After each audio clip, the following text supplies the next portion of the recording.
Hey, Mick. Hey, Bo. Hey, Kinsey. What's up? Have you guys ever heard this word scurry funge before? No. No, I have not. Scurry funge is being in a rush to pick things up before company comes over. Being in a rush to pick. I feel like I practice this pretty regularly. Same here. Like any time's coming. I feel like we're always, at least at my house in particular, there's a lot of scurry frunging happening before somebody comes over. Like all the time.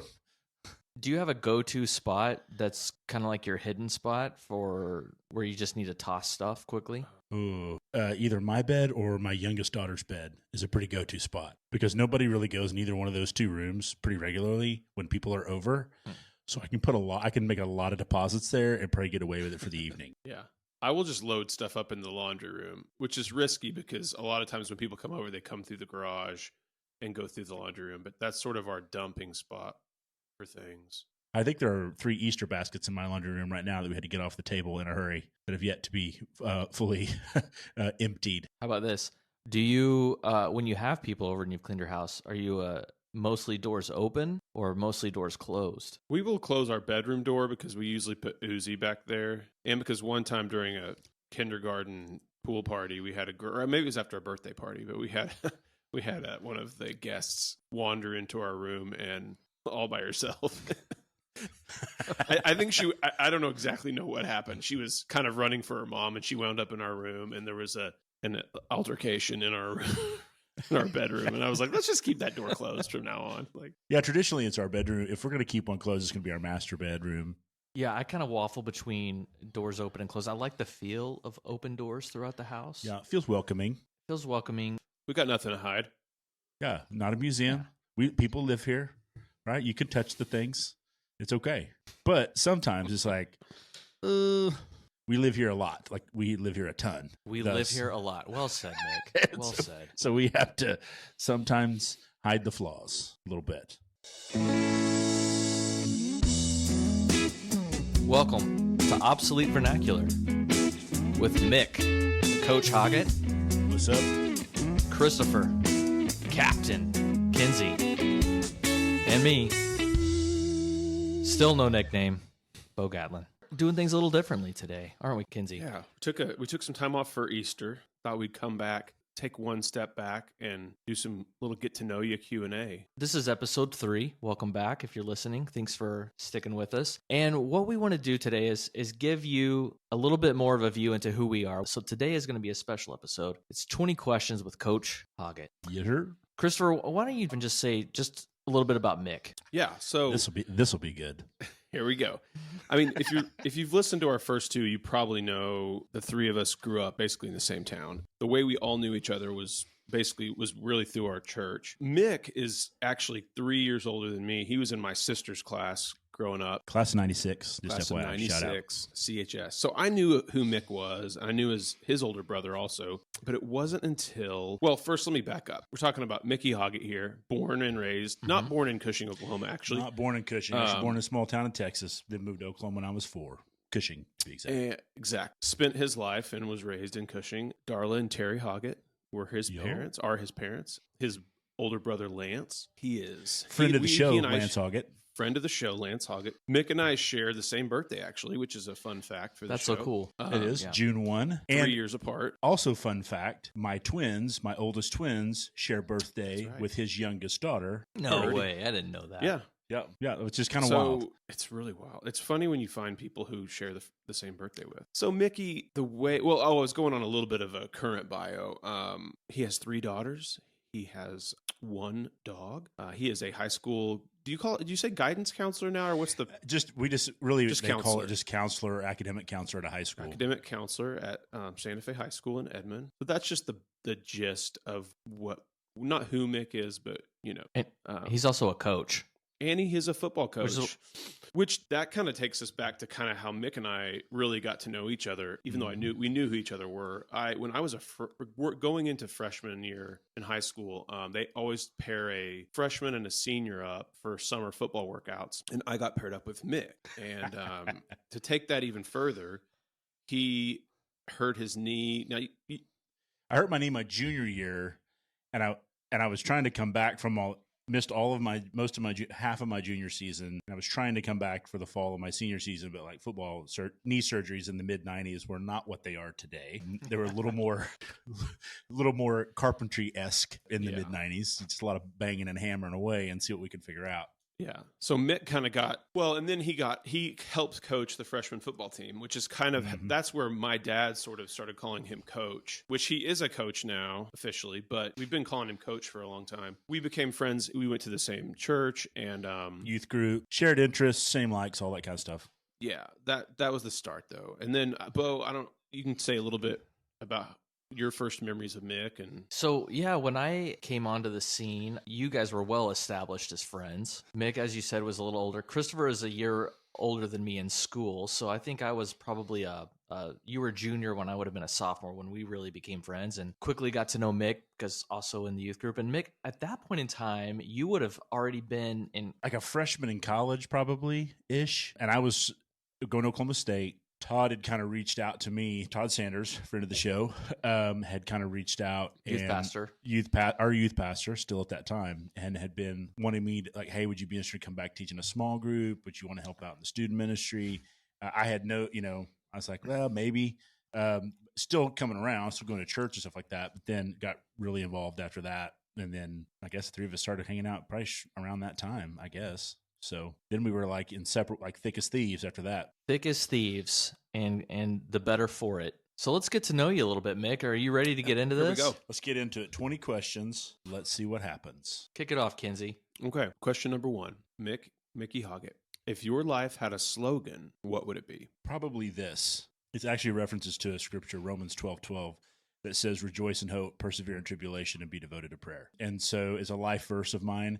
If I had to have a slogan, like when I sign stuff, I always sign Romans 12:12. And so that's something when I was called to ministry years and years ago, even though I've left ministry full-time vocationally speaking, and I work in schools now, I remind myself of 3 things on a regular basis. I talk about it all the time. Rejoice in a hope of a salvation, persevere when times get hard, devote yourself to prayer. I feel like if you can do those 3 things on a regular basis, you'll be okay. A great note to start out on. That's way more serious than mine would have been. And so, like I said, I could also could have gone with, if you're going to be stupid, you better be tough. I like that one as well. A pastor friend taught me that a long time ago when you're working with students. And so that's the backup. A lot of times when teenagers come to me and something's gone horribly wrong, and I'm like, hey, you're going to be stupid. You got to be tough. All right. But we'll find an answer. But just remember, don't do things like that. How many sayings like that, Mick, would you figure a high school football coach in Oklahoma has in his repertoire? You got to have a lot of those when you're dealing with kids, absolutely. Right? I'm reminded of several often, some of them I can't mention on the air if we're going to keep the clean moniker in our podcast forum. But yeah, there's a lot. I would say hundreds and hundreds of little quips like that exist. I bet. I'm not convinced you guys don't make some of them up on the spot, but they probably do. Some of them have to be made up. I'm like, where did that even come from? That doesn't even make sense, nor is it applicable in the situation. Well, let's keep going. Mick, what was your first job? First paying job that I had to fill out paperwork for. I'd worked, on my grandparents' farm. That you paid income taxes on. That would have been as what they call a copy setter for the Cushing Daily Citizen when I was 15. For the rodeo edition. So what that means is Cushing Daily Citizen put out a big rodeo news version edition right before the rodeo would start. So that would have lots of what they call copy, which would be like the writing underneath pictures, little side notes, things like that. So I would get whatever that was going to be on we're talking like a Apple first generation iMac, and so really just Apple Macintosh, not the iMac.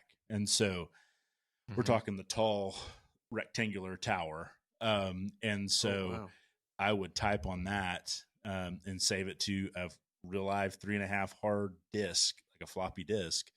And they would take that, print it off on the printer that was almost the size of a refrigerator in the back of the newspaper. And they would then cut that copy out and they would paste it where it was going to go. Because remember, this is pre-digital. Right, so this would have been like 92, 93. So they're literally gluing and pasting things onto pages and then shooting it on that high resolution camera that like burns it onto a plate. And then you run that plate through the press, and that's what with ink on it, and that's what burns onto the newspaper. Did they? I have a quick question related to that. Did they have a press there at the Daily Citizen? In the back, yeah, huge, massive machine that pumped out. So they made all of those newspapers in house. Wow. So Mick, do you remember what you made in that job? What was your pay on that? Maybe $4 an hour, something like that. And what did you buy with your first paycheck? Do you remember? True story. I literally told this story recently. I got my first paycheck was maybe $40 or $50 max. My dad took me across the street to the Bank of Cushing, which was just like up and around the block from the newspaper. Went and saw John Bryant, who was one of my dad's friends and president of the bank, who we all know and should probably know. At least he was a character. Opened up my very first checking account, put my $45 or $50, whatever it was, in the account, and then my dad made me take him around the corner to the City Drug and buy him lunch. And so, remember the old City Drug right there? Yeah. Did you write a check? I think I did. Actually, I think I got a little bit of cash. You got a little cash back. Yeah. I got a little walking around money, and a little walking around cash, because I think probably lunch for the two of us was like $6. Or something like that. It was real cheap. Oh yeah. City Drug. I have not thought about that place in For ages. real. That's the first money I spent. That first check. Yep. They made a good grilled cheese. They did. They had great ice cream. You could get shakes there. Yeah. I mean, they had all kinds of good stuff there. I just love that your dad made you buy him lunch. That's great. Okay, we're gonna move on. That was a great second question. Question number 3. Now we're getting really, really into it here. If Hollywood were to make a film about your life, who would you want to play you and why? Man, I don't know. That's a good question. And if you don't have any ideas, Bo and I can chime in some I don't know. Some recommendations. Some recommendations. Based on I'm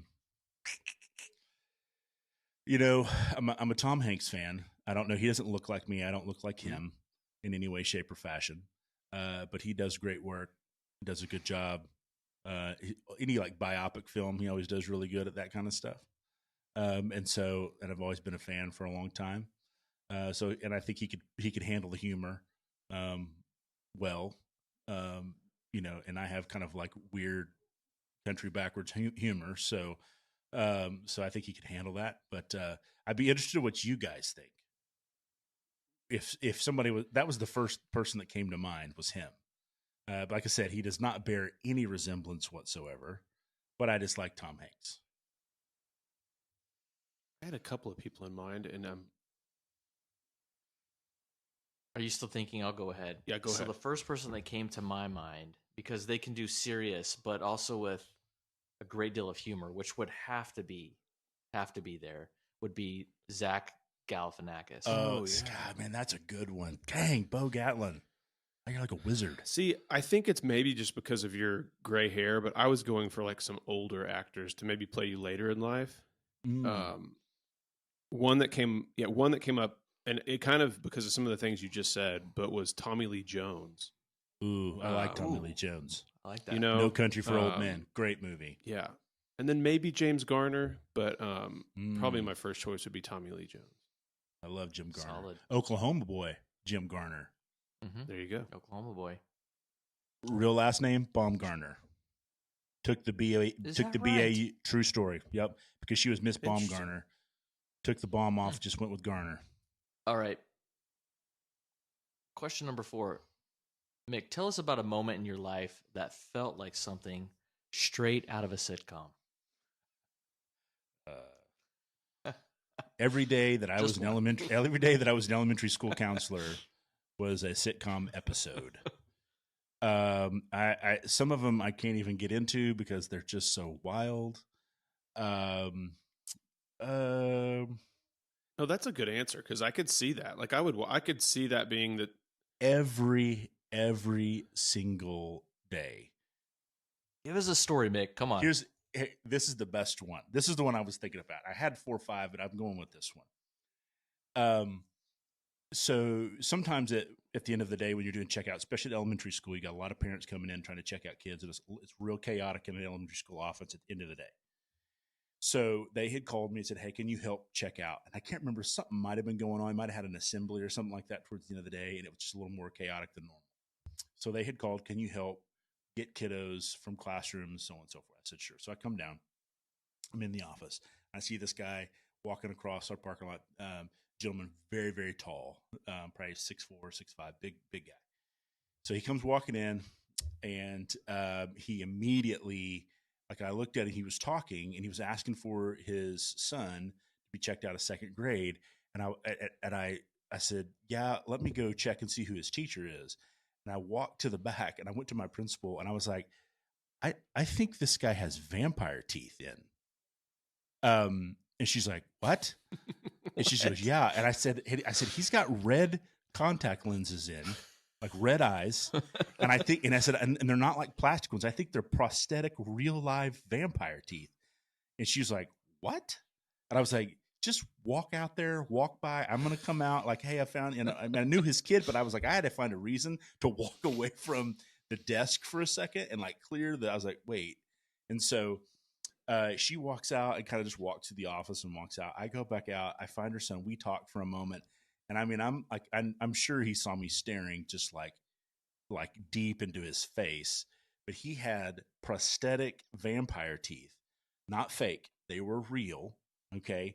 And he wore red contact lenses, and he had like long, stringy, dark hair. And this was not like the end of October. Like, he didn't just. No, this is like yeah. March. This is just a day. And so he came back 2 or 3 times. He wore them all the time. Like, that was his teeth. He was a vampire. Did you ever talk with him just about like the weather or anything mundane? No. It got to the point where I when I saw him coming, I was like, I don't even know what to say or how to have a conversation with you, because all I want to ask is, why do you have vampire teeth? Like, why do you wear red contact lenses? Like, that's all I wanted to ask. And so I felt like that my face was going to betray me, and my body language was brutal every time he walked in. So I would just be like, nope, can't do it. Nope. No vampire in Brooklyn today, my friend. And so, yeah, that is one of those moments when you're at a school, you're just like, this, like, people wouldn't believe this if they saw it, or they would still like, that didn't just happen. Yeah. Oh yeah, it just happened. Yep. But if you saw it on a sitcom, you would believe it. So if you saw it on a sitcom, you'd be like, that was a great episode. Remember the vampire in the Office episode? Yeah, I lived it. It really happened. Okay, here's another one. What's one thing about you that would surprise most people? One thing that would like, try to surprise Bo and I. Yeah.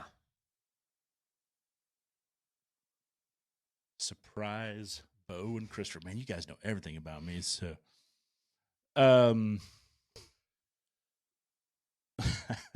I've got so many random silly things too that I don't even think. Be silly. I was the Masonic student of the day in 8th grade and my senior year of high school. Interesting. 2-time winner. One in 8th grade and in the 12th grade. That comes with a $25 check, people. Both times. $50. Both times. I didn't even get an inflation bump from 92 to 96. It was 25 when I was 13. It was 29 when I was 18, 17. And so I remember getting it. So I was the Masonic student of today as an 8th grader and a 12th grader, 2-time winner. Not a lot of people going around carrying that kind of stuff on their resume, but I do. Interesting. Gosh, you just pulled that out. Was your dad a Mason? No, nobody in my family. I don't even know how you win that award.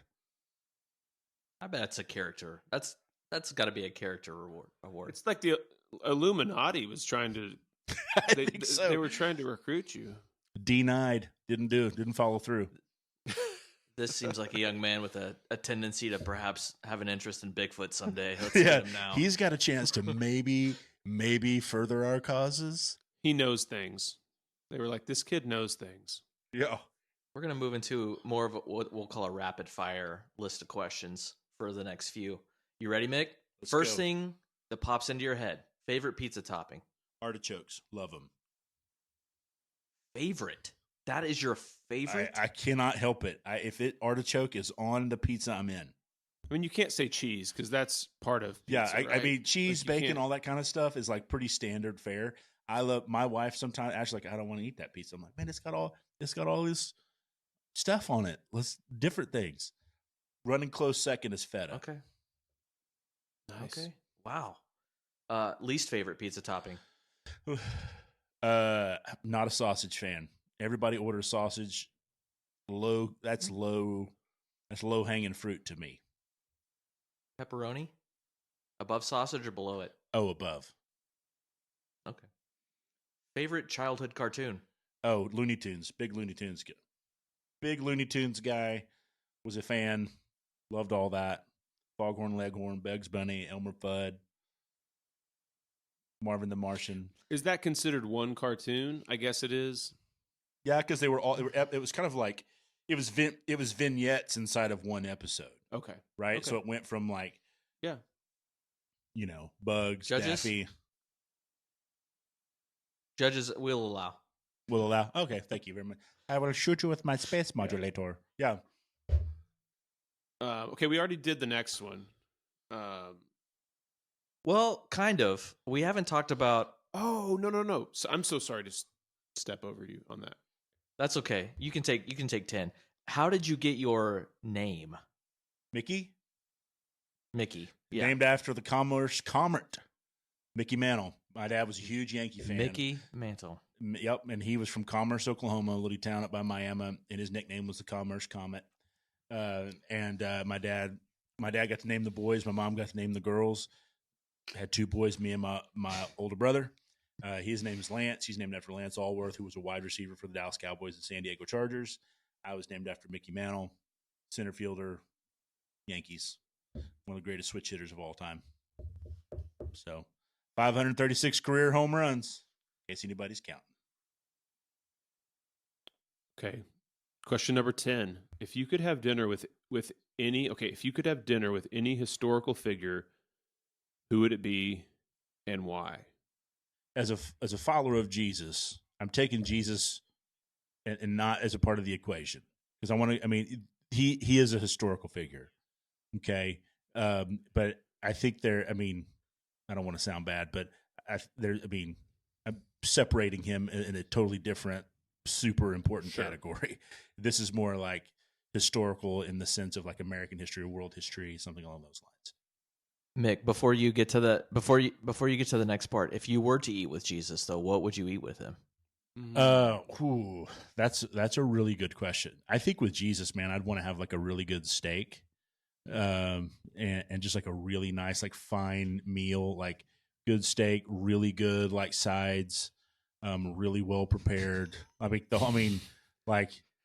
being serious. Are you taking him to like the ranch, or are you taking him to like I don't even know. or like Cattleman's?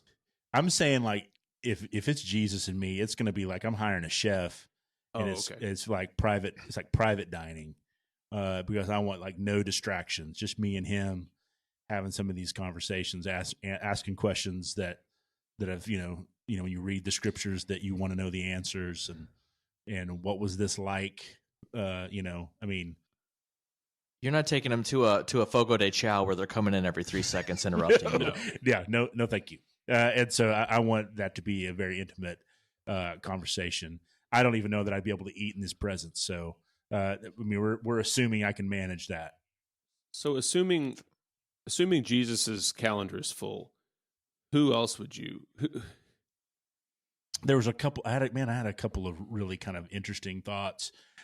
Just because I've been watching this recently, I've been really fascinated with him, watching his moral, spiritual, political traits stretched.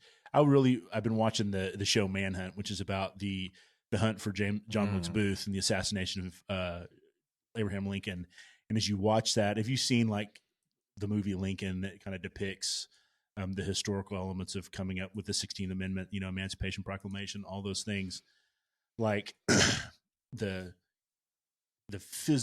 golly, he was making earth-shattering decisions that was going to change the trajectory of not only the United States but the world, and the stress of all of that and standing for what he believed in. um, in a time when it was ripping the very fabric of our world and our country apart. He didn't allow his moral compass to be compromised, and that is not common behavior. And so I would just want to I'd want to deep dive in that when everyone was telling him no. So Are you going steak? Are you going like artichoke pizza with feta? Like what? exactly. Am I going Mediterranean? No, probably. You know what would be? I think Abraham Lincoln would love. I think Abraham Lincoln would love, man, some fried chicken, like some mashed potatoes and gravy, and like some corn, some good rolls, a good vegetable, something along those lines. I bet that man likes some like livers and gizzards. You know what I mean? Like some like He might.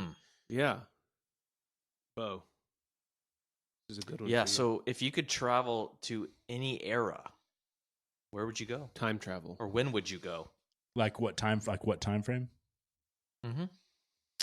If I could travel to any era or time frame, And don't feel like you have to say like revolutionary or Civil War period just so that you could have dinner with Lincoln. Like these are separate.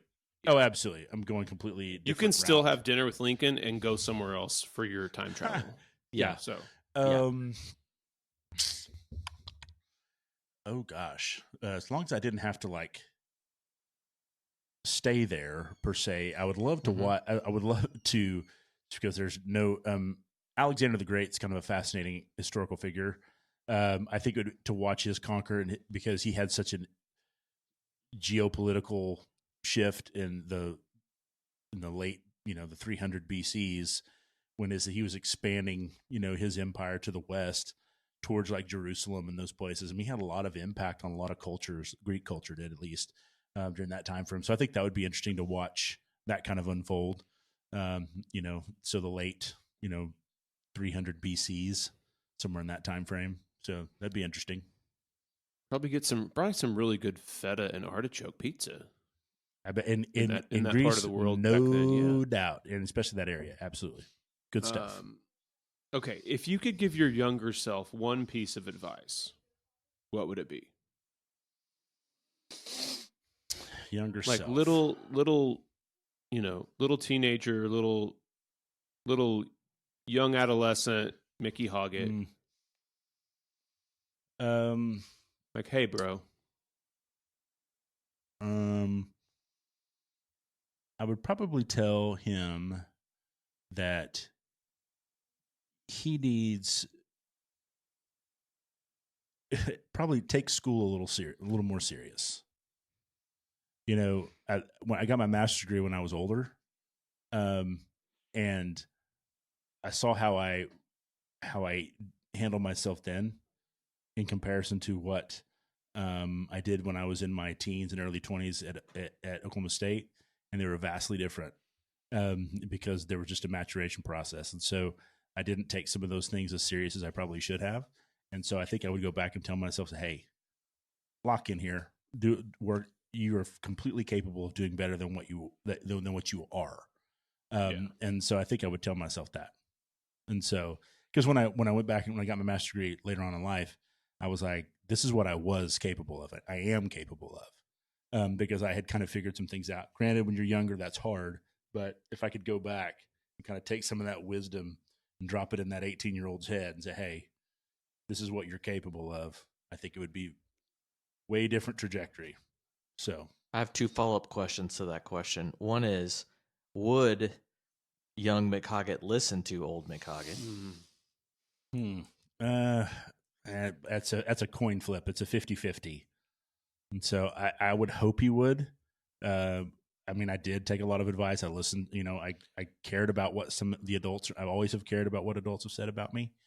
But I would hope I would take that advice.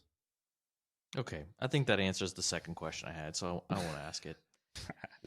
Moving into less serious ground here.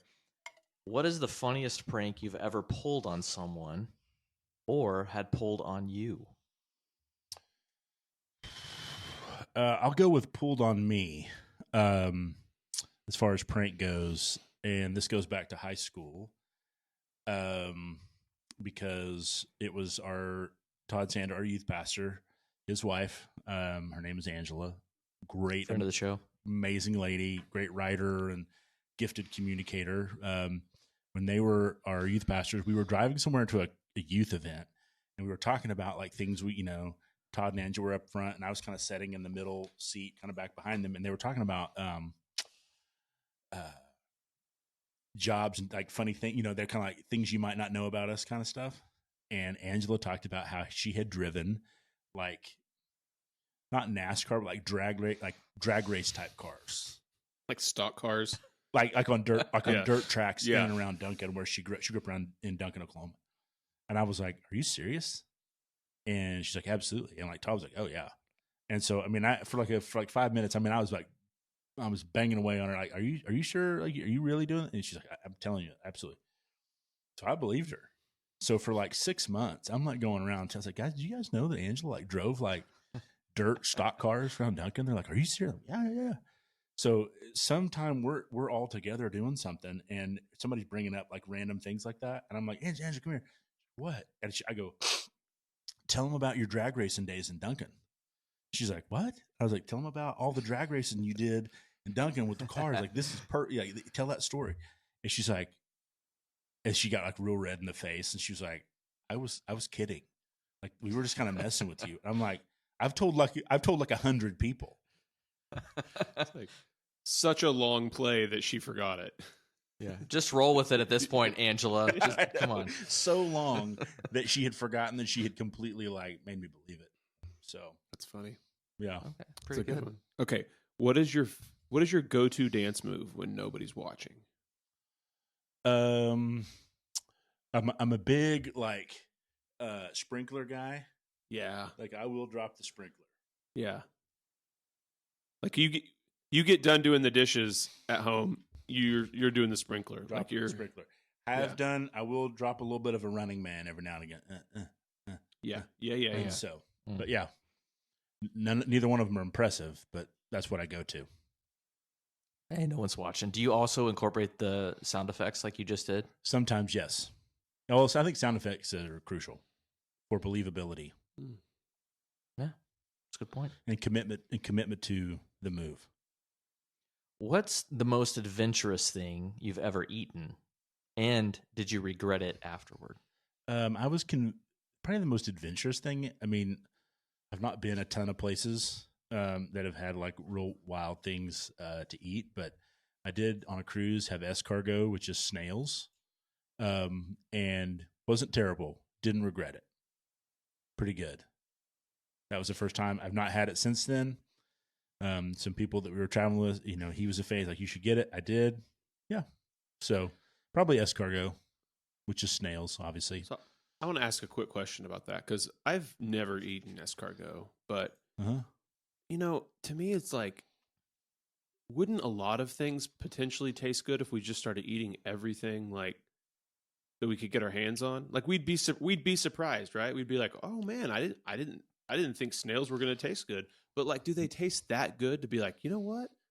Let's just start putting this on menu." Like, they're like in this weird little, they bring it out in like this weird little plate that has the little divots in it, like little scoops in it, and the snail is like setting in that, and it's basically brought to you like bubbling in like cheese and garlic and butter. right? Like, are we really saying that? Oh, this is the best. This snail is really good. Like, all you taste is cheese and butter and garlic. You don't taste anything. The texture's like eating shrimp probably, or something along those lines. Right. So Yeah. it's not like it's some noticeable thing. They just found something else to cook. Okay. Fire away. If your life had a theme song, what would it be and why?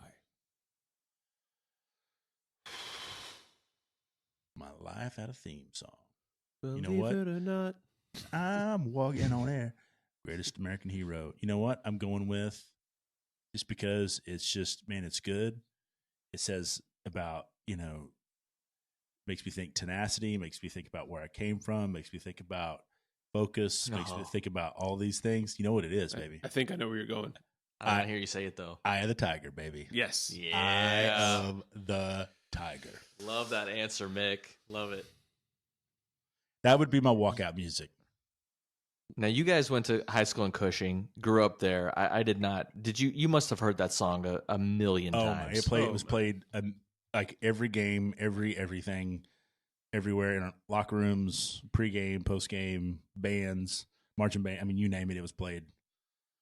Cushing, we are the Tigers. That's obviously our mascot from our hometown, and so it was played all the time. Nice. Good answer. All right. If you could switch lives with a celebrity, any celebrity, for a day, who would it be and why? Celebrity.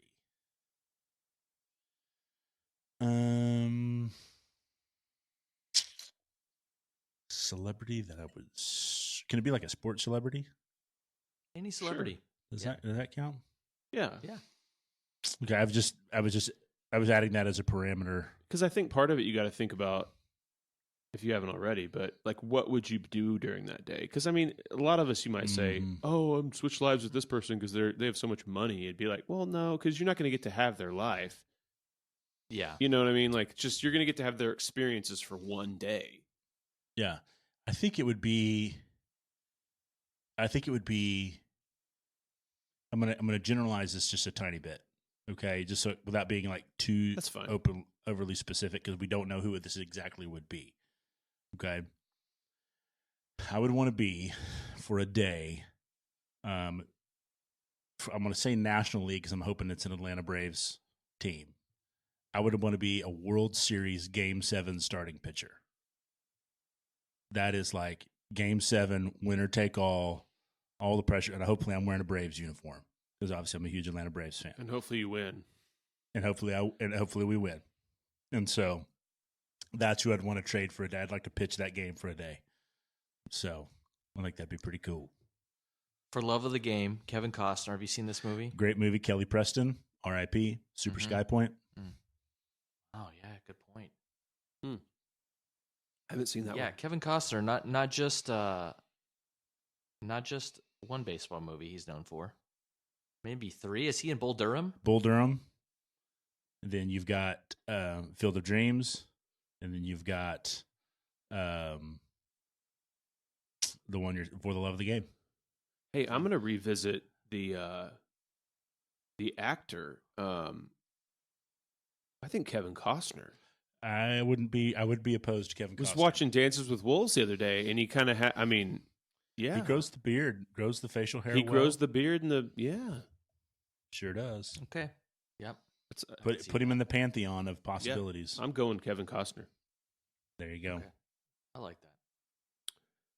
Is it my turn? It's your turn. Mick, if your pet could talk, what's the first thing you think they'd say to you? Him in particular. What's his name? Romeo. One more time. Romeo is his name.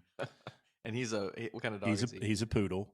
We love him to death. He's awesome. It would be something. Can I have a snack? What are we eating? When are we eating next? Can I have that? Do you mind if I chew on that? Something along those lines. We have already made it to question number 20, amazingly. We're just zipping through them. What's the most embarrassing moment you've had in front of a crowd? Oh, yeah, this is the one I was waffling back and forth between two. The one that I'm thinking of in particular was I was performing a wedding. As you guys know, listeners know, I was a youth pastor and pastor for a long time, and I've done several weddings. And one of my former students had asked me to officiate, and they had been former students of mine, and I was now married and with children and things like that. And so they were young, and they had asked.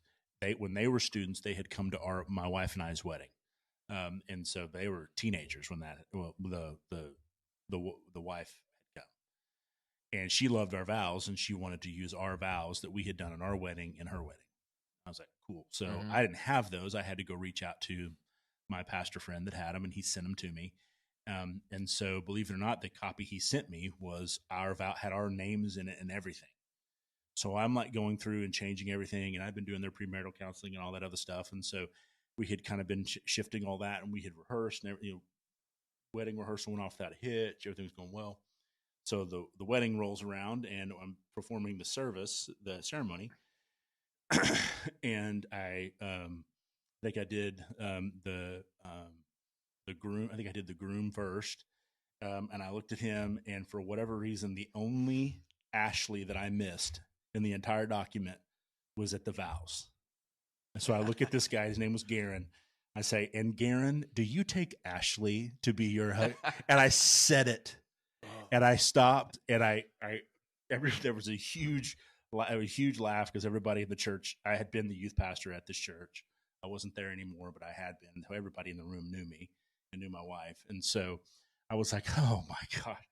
And so I recovered with some like cheesy comment about how much I said when you're married, you love your wife and you love her so much that she's just on your mind all the time. And sometimes in a setting like this, you just say her name when you're not supposed to. You were just reliving your vows. And so I quickly recovered and said, "Garen, do you take Kimberly?"